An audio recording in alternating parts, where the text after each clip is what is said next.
Samajwadi party ने अपनी रीति और नीति में लोहियावादी के साथ ही अंबेडकरवादी विचारधारा को भी शामिल किया और उसकी जिम्मेदारी दी है वरिष्ठ विधायक अवधेश प्रसाद जी को। अवधेश प्रसाद जी हमारे साथ हैं। सर, नई वाहिनी गठन हो गया है, बाबा साहब वाहिनी, जिसको फ्रंटल संगठन की मान्यता भी मिल गई है, क्या कहें? यूँ तो समाजवादी पार्टी में तमाम फ्रंटल संगठन हैं, लेकिन अभी हाल में कोलकाता में 17, 18, 19 को राष्ट्रीय कार्यकारिणी की बैठक हुई। उस बैठक में ये बाबा साहब वाहिनी प्रकोष्ठ की मान्यता दी गई है, जिस तरह से अन्य फ्रंटल संगठनों, और इसकी ज़रूरत समझी गई है क्योंकि आज बाबा साहब भीमराव अम्बेडकर का जो हमारा संविधान है, पूरी तरह से लग रहा है कि इस संविधान पे खतरा है। और जब इस संविधान पे खतरा है तो हमारे देश का जो लोकतंत्र है, लोकतंत्र पे खतरा है।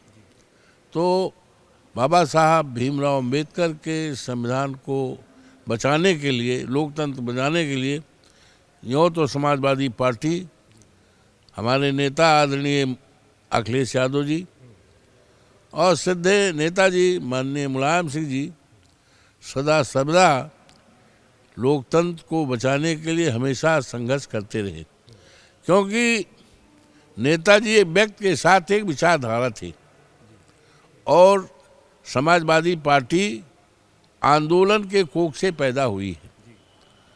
सभी मुद्दों पर लड़ाई लड़ते रहे हैं, लेकिन आज जो वर्तमान स्थिति पैदा हो रही है, हो गई है भारतीय जनता पार्टी की, चाहे हमारे केंद्र की सरकार है आदरणीय मोदी जी के नेतृत्व में, और चाहे हमारे प्रदेश में आदरणीय योगी जी के नेतृत्व में जो सरकार है, और इस सरकार के कार्यकलापों से जाहिर हो रहा है कि लोकतंत्र पे खतरा है, संविधान पे खतरा है। और जब लोकतंत्र और संविधान पे खतरा है, संविधान में तमाम आरक्षण की व्यवस्था की गई है अनुसूचित जात के लिए, पिछड़े जात के लिए, लेकिन आज जिस तरह से इस सरकार के रहते और चलते हमारी जितनी सरकारी संस्थाएं हैं, मीनिंग देयर बाई, चाहे वो रेलवे हुए, चाहे हमारे प्रदेश की तमाम संस्थाएं हैं, वो उसको प्राइवेट हाथों में, हमारे क्षेत्र में ITI की स्थापना हुई थी, बिल्डिंग बन के, लेकिन उसको निजी हाथों में दे दिया गया है। जब निजी हाथों में कोई चीज़ दे दी जाएगी तो निजी हाथों के रहते और चलते आरक्षण तो अपने आप खत्म हो गया। तो हमारी वाहिनी और समाजवादी पार्टी इस बात पर पुरजोर मांग करेगी, इसके लिए धरना करेगी, प्रदर्शन करेगी, संघर्ष करेगी कि हमारा संविधान बचा रहे और निजीकरण जो हो रहा है, तो निजीकरण में भी आरक्षण की व्यवस्था की जाए, इस पर भी जोर की जाए। निजी जो संस्थाएं हैं जो खरीद रही हैं, ले रही हैं, उन पर ही ये आरक्षण की व्यवस्था लागू की जाए। यही नहीं, ये देश में अमृत महोत्सव मनाया गया, बड़े धूमधाम से मनाया गया है, लेकिन दलित बिरादरी में जन्मी वीरांगना उदा देवी पासी, जिनका एक बहादुरी का इतिहास रहा है, 36 अंग्रेजों को मार गिराया था, और जब अंग्रेज का ब्रिगेडियर देखा कि पीपल के पेड़ से और एक वहाँ से गोली आई, उस पर गोली चलाया, जब वीरांगना नीचे गिरी तो उसने इस बात की चिंता व्यक्त किया और कहा कि अगर मैं जानता कि ये महिला है तो इनके ऊपर हम वार न चलाते। सल्यूट किया। 36 अंग्रेजों को 1857 में मार गिराया, बहादुरी का इतिहास रहा। लेकिन अफसोस है कि देश में जब बड़े धूमधाम से अमृत महोत्सव मनाया गया, हमने तो विधानसभा में मांग किया था कि वीरांगना उदा देवी के नाम पर कोई एक बहुत बड़ा अस्पताल हिंदुस्तान स्तर का, बड़ा देश का स्तर पर, जहाँ पर गरीबों को निःशुल्क मेडिसिन मिले, दवाई मिले, ताकि हम उनके सम्मान में करें। इसी तरह से वीरांगना झलकारी बाई का बड़ा बहादुरी का इतिहास रहा है अंग्रेजों को भगाने में। और महाराजा बिली पासी, महाराजा लाखन पासी, ये जो लखनऊ आपका है, ये लाखन पासी का था, उन्हीं के नाम पे कुछ हो गया होता, कुछ नहीं किया गया। और उल्टे जो है आरक्षण और इस पर उत्पीड़न हो रहा है अनुसूचित जात के लोगों। अभी आपने देखा होगा कि पहले एक पाबंदी थी कि अनुसूचित जात की भूमि को बिना कलेक्टर के परमिशन के नहीं बेचा जा सकता, एक ब्रेक था। लेकिन अब तो उसकी भूमि, उनकी जायदाद बेचने के लिए धड़ल्ले से बिकेगी। तमाम समाज के लोग उनको गुमराह करके उसको खरीदने का काम करेंगे, उनके पास से हटाने का काम करेंगे। ये अत्याचार है। और यही नहीं, हमारी सरकार कई बार थी, शासनादेश जारी हुए थे कि ज़मीन पर जिसका कब्जा है तो वो मान लिया जाएगा, उसका हकदार मान लिया जाए, सीधार। लेकिन आज इस ज़मीनों पर से उनको बेदखल किया गया। उनके घर बने हैं, उनके बाप दादों के ज़माने से मिट्टी के घर बने हैं, और मिट्टी के घर पर, उसी घर पर अगर बना रहा आदमी ईंटा से, मोरंग से, सीमेंट से पक्का बना रहा है, तो उस पर रोक लगाई जा रही है और इनको बेदखल किया जाता है। ये क्या है? ये तो खुल्लम खुल्ला ये उनके साथ घोर अन्याय, अत्याचार है। तो जब अत्याचार है तो समाजवादी पार्टी जो आंदोलन के कोख से पैदा हुई है, माननीय नेताजी की कोख से पैदा हुई, उनके विचारधारा से पैदा हुई है, तो समाजवादी पार्टी हाथ बैठ रख करके चुप बैठेगी नहीं। हम संघर्ष करेंगे, लगातार संघर्ष करेंगे। और ये बाबा साहब भीमराव अम्बेडकर और डॉक्टर राम मनोहर लोहिया, ये कई मुद्दों पर उनके विचार मेल खाते हैं। इनकी अलग अलग विचारधारा नहीं है।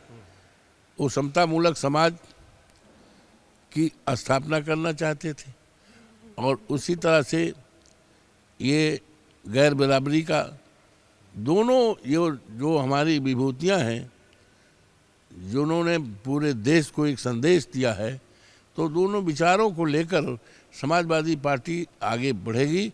और इसी को ध्यान में रख करके ये बाबा साहब बाहनी का हुआ है। ये 14 अप्रैल आ रहा है।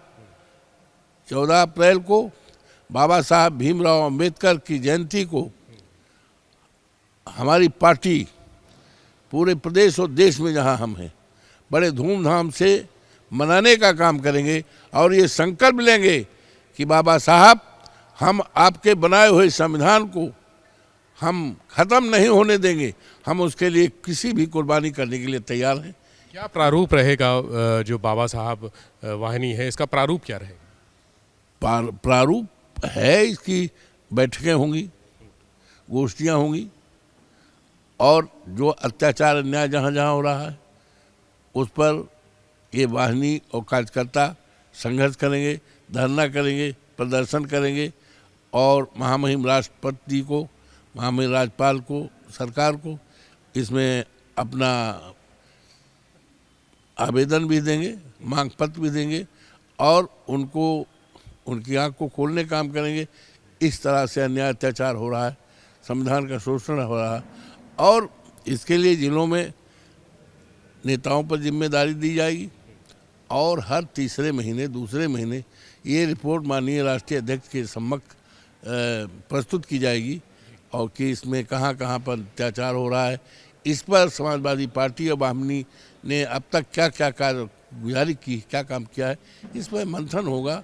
और निश्चित रूप से आज अफसोस के साथ कहना पड़ रहा है, जो 4th क्लास का नौकरी है जिसमें हमारे वाल्मीकि भाइयों के लिए है, वहाँ पर भी हमने स्वयं देखा है, जब हम मंत्री थे तो हमने स्वयं देखा है, वहाँ पर भी सामान्य जात के लोगों को स्थान दिया गया, जो कि 100% वाल्मीकि समाज के लिए था।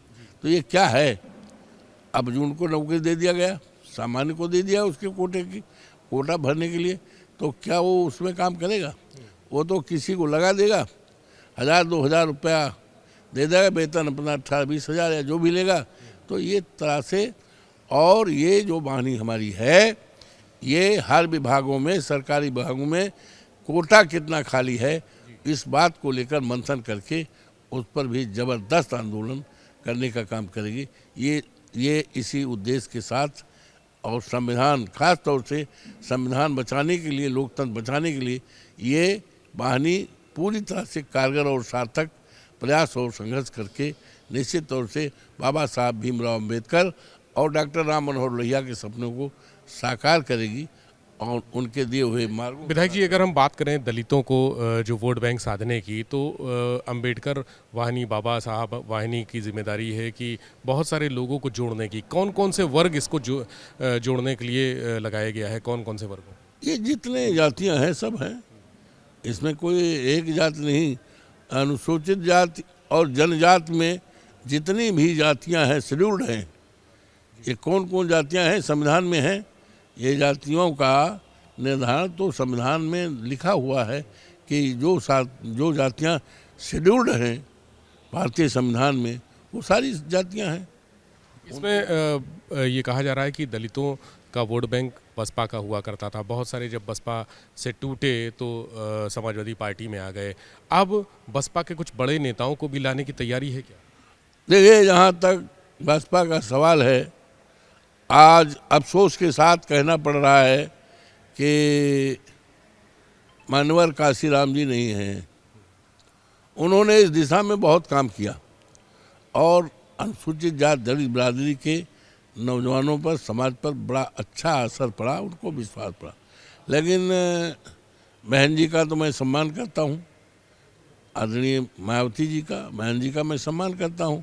लेकिन अफसोस है कि बहन जी ने वो रास्ता बदल दिया जो रास्ता मान्यवर काशीराम जी का था, और मान्यवर काशीराम का रास्ता वही था जो बाबा साहब भीमराव अंबेडकर का था। उसी रास्ते पर चल करके समाज सुधार, समाज उद्धार और समाज में तमाम तरक्की का रास्ता उनके साथ था।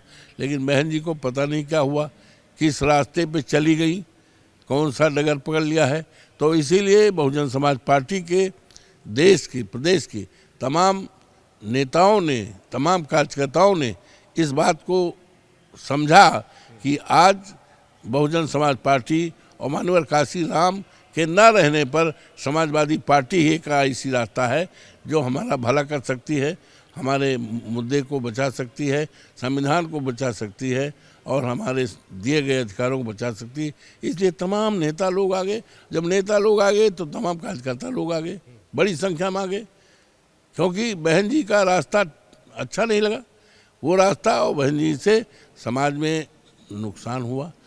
और जो काम मान्यवर काशीराम जी ने किया था, बहुत बड़ा काम किया, बड़ा उम्मीदें थी, लेकिन उनके मना रहने पर, उनके निधन पर बहन जी ने अपना रास्ता बदल दिया। इसलिए ये बात साफ हो गई है कि अब जितने नेता थे, अधिकांश नेता, वो बहुजन समाज पार्टी छोड़ करके समाजवादी पार्टी में आ गए। उदाहरण के लिए आप कह सकते हैं हमारे ज़िले के आर.के. चौधरी हैं, हमारे ज़िले के लाल डी वर्मा हैं, रामअचल राजभर हैं, बगल में बस्ती में राम प्रसाद चौधरी हैं। ऐसे तमाम सरीखे नेता ही नहीं, कार्यकर्ता बड़ी तादाद में आ गए हैं जो समाजवादी पार्टी में लगे हुए हैं और बाबा साहब भीमराव अंबेडकर और डॉक्टर राम मनोहर लोहिया के सपनों का हिंदुस्तान बनाने में लगे हुए। दलित वोट बैंक के लिए जिम्मेदारी आपको दी है समाजवादी पार्टी ने, तो अब क्या इस वाहिनी के जरिए आप बसपा नेताओं को और पार्टी में लाने का काम करेंगे? ऐसा है, मैं तो अपने को नेता नहीं मानता, मैं तो एक साधारण कार्यकर्ता का जो स्पिरिट होता है पार्टी को मजबूत करने में और पार्टी के प्रति निष्ठा भाव रखने का, ये शुरुआती दौर से माननीय आदरणीय चौधरी साहब के साथ थे, उनके निधन के बाद श्रद्धेय मुलायम सिंह के साथ रहे और आज अखिलेश जी के साथ। तो मैं तो एक कार्यकर्ता के स्पिरिट के साथ हूँ। और ये बात आपने बहुत अच्छा सवाल पूछा है कि आज तमाम नेता जो बहुजन में थे वो हमारे संपर्क में हैं, लगातार संपर्क। मेरे पास तमाम फ़ोन आ रहे हैं, तमाम वो आ रहे हैं। अभी आपने देखा ये लड़का एक कार्ड दे रहा, लखनऊ का है। इसका परिवार पूरी तरह बहुजन में था, लेकिन किस तरह उन्होंने किया, तो पूरे प्रदेश में अब समाजवादी पार्टी और अखिलेश यादव पर लोगों का यकीन और विश्वास बढ़ा है। और माननीय अखिलेश जी ने मुझे जो जिम्मेदारी सौंपी है, तो मेरा अपना इतिहास रहा है निष्ठा के साथ रहने का। हमने तो कभी किसी दूसरी पार्टी की तरफ देखा भी नहीं, तो मेरे विश्वास है। इसलिए तमाम सैकड़ों क्या लगातार मेरे पास फ़ोन आ रहे हैं जो बहुजन में रहे हैं कि हम आपसे मिलना चाहते हैं, आप हमारे यहाँ आ जाएं। हमें सभी अभी इलाहाबाद के तमाम लोग आए थे, खीरी लखीमपुर के, हरदोई के तमाम लोग जो है फ़ोन कर रहे, मेरठ से आए थे फ़ोन, अभी कल आए थे। तो लोग संपर्क में हैं और बड़ी तादाद में।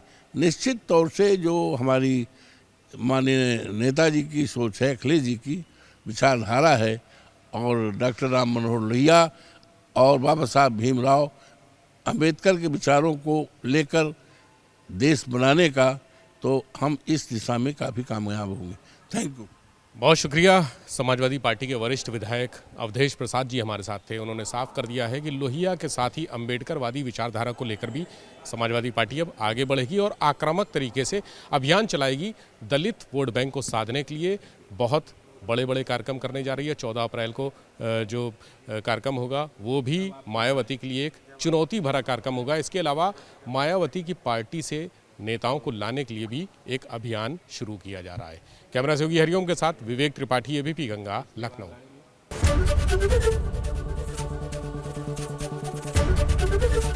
एबीपी गंगा, खबर आपकी, जुबान आपकी।